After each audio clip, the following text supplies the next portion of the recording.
Every year there's that magical 2-week period where everyone suddenly becomes obsessed with Minecraft. Suddenly everyone wants to start a fresh world, build a giant base, and somehow end up with weird machines. But to play together you need a server. Instead of renting one, you can host your own on an old PC, a NAS, or even a cheap VPS. And with Crafty Controller, managing your server becomes incredibly easy. In this video, I'll install Docker on Ubuntu, deploy Crafty Controller, and show you how to create and manage your own Minecraft server from a clean web interface. For this demonstration I'm using an Ubuntu virtual machine and I already SSH'd into that machine. Let's do a fast fetch real quick. Here you can see the specs. And first of all we need to get Docker and Docker Compose installed. For that there are really good instructions online. You can find the link to this documentation in the description. At first we want to see if there are any conflicting packages. So just grab this command here, head back to the terminal and paste it and execute it. As you can see, nothing needs to be removed. Head back to the documentation and scroll further down. Here are all the commands to set it up with the apt repository. So we'll grab that again and paste it in our terminal. I'm using Tabby here, and if I want to paste multiple lines I need to confirm that separately, execute it. And a little bit further down in the documentation there is the command to install the Docker packages. So we just grab this here, head back to the terminal again and execute it. Here we can see all the packages that will get installed and we just continue them with Y. Depending on your hardware this will take a moment. Okay, all the packages are installed, everything is up to date. Now we need to verify if everything works. For this we can use sudo systemctl status docker. And as you can see it's enabled and it's active running. A last little check if everything works with the container. We create the hello world container. For that just grab this command here, sudo docker run hello world. And if everything worked we will see the hello world container. Hello from Docker, works fine, very good. If we want to see our container running we can use the docker ps command. At the moment right now there are no containers running. If we want to execute this command you can see the permissions are denied, so we would need to use sudo docker ps. This works, and for that in my Docker setups I like to add the user to the Docker group. And for that we can use this command here, sudo usermod -a G docker and $user. And now our user with that we are logged in is added to the Docker group. If we now try docker ps, permissions are still denied. In some cases if you are running a virtual machine you need to restart it for this to take effect. So if I now type docker ps it works and we don't need sudo. This is just a little bit more comfortable instead of using sudo everywhere. For my Docker setup I like to create a Docker directory direct on the root. So let's cd to the root and make directory docker. For that we need sudo. And now we change directory to Docker. This is where I create all my subdirectories for all the containers I need. Right now I just need the one for the Crafty controller and I will call it Crafty.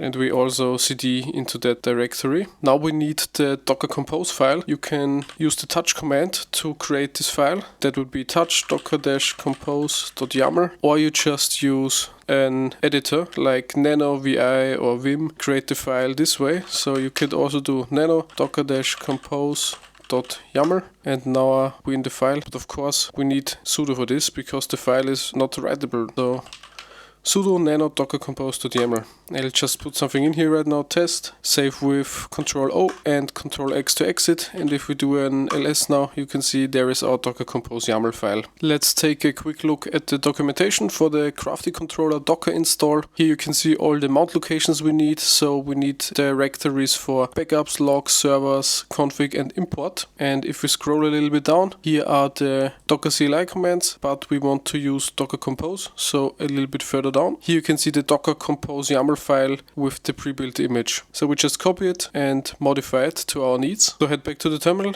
and open the Docker Compose YAML file. I delete the test from earlier here and paste it in. So there are a few things I like to adjust. I don't like the name Crafty Container, so I just get rid of the container. We can leave the image as it is. At the back here there is a colon and latest. This means if we run the Docker Compose, so we pull the image, the latest image gets pulled. Restart policy is always. This means if you shut down the host here and restart it, the container will start again. I don't like that. I like to use unless stopped. This means if you stop the container manually, it stays stopped even if you restart. Next, environment variables. There are not a lot. Only the time zone, which is self-explanatory. So for my case, I will use Europe, Vienna.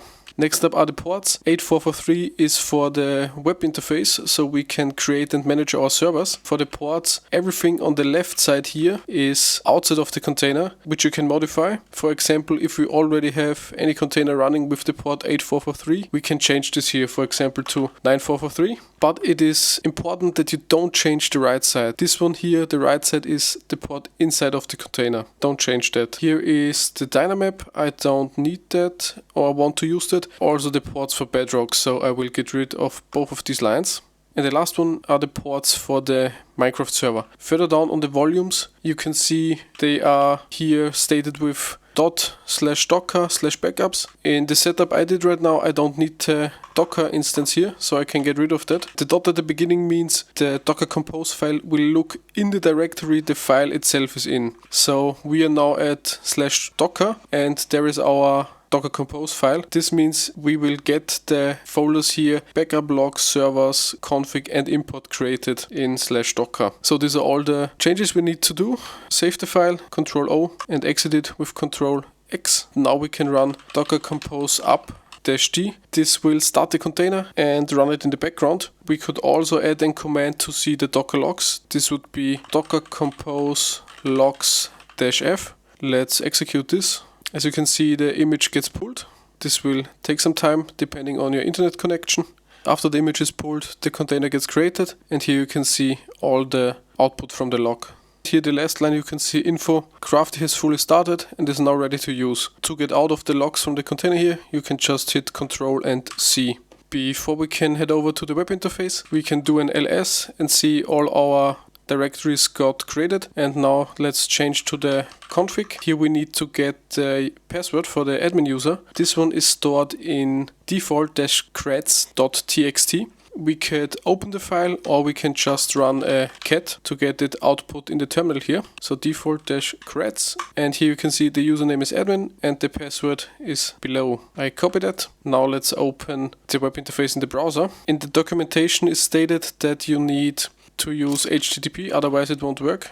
So in my case, the virtual machine has the IP 10.0.0.13. Then we need to add the port with a colon. In this case, it's 8443. Hit enter, and you can see the connection is not private. This is because we don't have an SSL certificate. Just hit advance and proceed. Depending on your browser, it will look a little bit different. Here you can see the login for the Crafty Controller, and now we can use the admin username and the password that we just got out of the default creds file. Paste it here and hit login, and we're logged in. Now there is a pop-up where you can give your feedback to the Crafty devs. To create our server, we can head over here to servers and create new server. Here you can select Minecraft Java, Bedrock or Hightail. The server type for my case here would be Minecraft server. It's not vanilla, I want to use mods, so I choose Fabric here, and the server version is 1.21.6. For the server name, just use one so you know what the server is for. I just will use Survivor.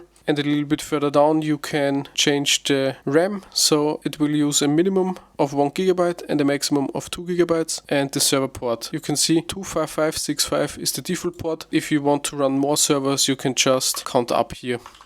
Also, if you run a bunch of servers, you can define roles with special permissions. Now let's just hit build server.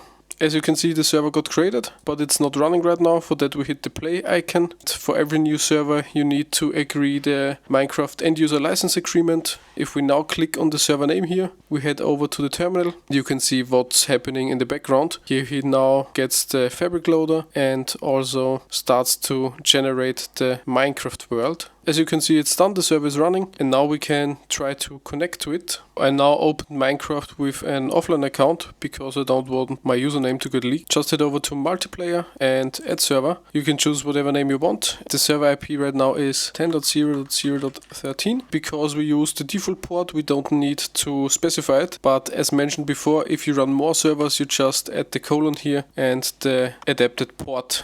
And as you can see, it's running. 0 out of 20 players. Let's try to connect to it. We are in. Very good, very nice.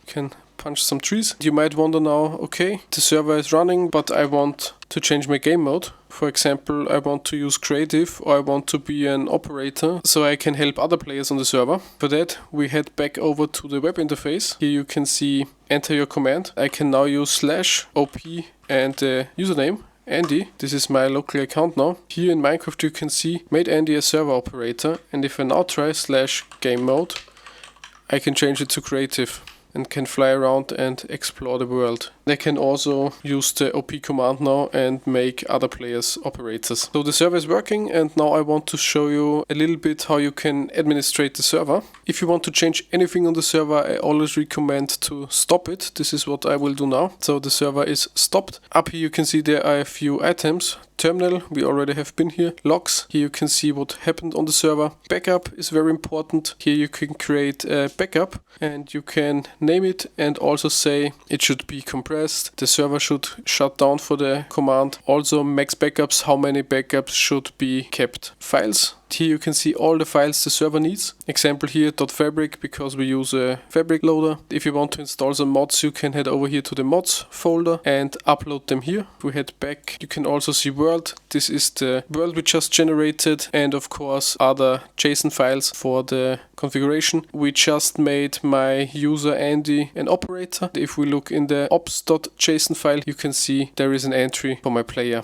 One very important file is the server.properties. Here are a bunch of settings for the server. For example, the level name. This is the directory which contains the world. You saw it before, it's called world. So if you want to use another name, you can just change it here. You could also change the maximum players here. I like to use 69. Here MOTD, that's the message of the day, a Minecraft server. I could say ATL, Minecraft server. You can find very good documentation online in the Minecraft wiki for all the settings. If you change something, just hit save changes here and you can close this tab. Player management, here you can see all the players that have been on the server and also the players you banned. Metrics, this is just a graph of the players that have been on the server. Also CPU and RAM usage. Let's see if our changes from the server.properties work. Let's start the server.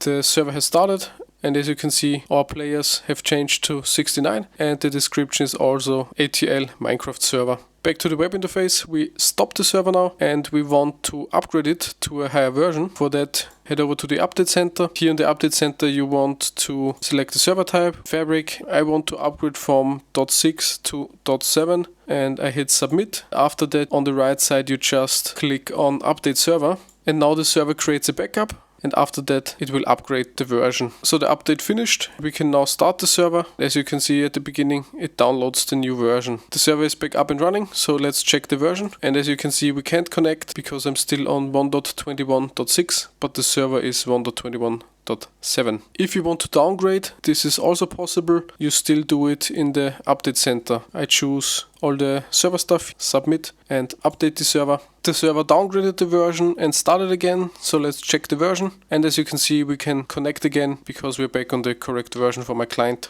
You maybe want to use your own map, and for that you can head over to files and upload the file here. To upload your map, you want to make a zip file out of it. I will just upload mine here. Once you selected your zip file, you can hit upload. On the bottom right, you can see the upload progress from the zip file. The zip file is uploaded. You can just right click it and hit unzip. Now we got the new directory here, world 21. And now there are two options. First option, you delete the normal world that got generated from the server and rename world 21 to just world. Or you head over to the server properties and change the name for the level. I will change the setting in the server properties. So here you can see the level name and that would be now world 21 save. Head over to the terminal and start the server again. Back over in Minecraft, we can connect to the server, and as you can see, it's a different spawn. We use the other world now. That's the server setup with Docker and the Crafty Controller. If you have any questions, make sure to check out the documentation. It's very detailed. Otherwise, you can also leave a comment. If you run a Minecraft server, of course, you want to play with your friends so that your friends can connect to your server. There are two options. First option is you get a domain, point the domain to your IP and open the ports for Minecraft in your modem or router. And the second option is play.gg. There is a free plan. With that you can get your server public without needing a domain and opening ports. Make sure to like and subscribe. Thank you very much for watching. See you next time. Bye.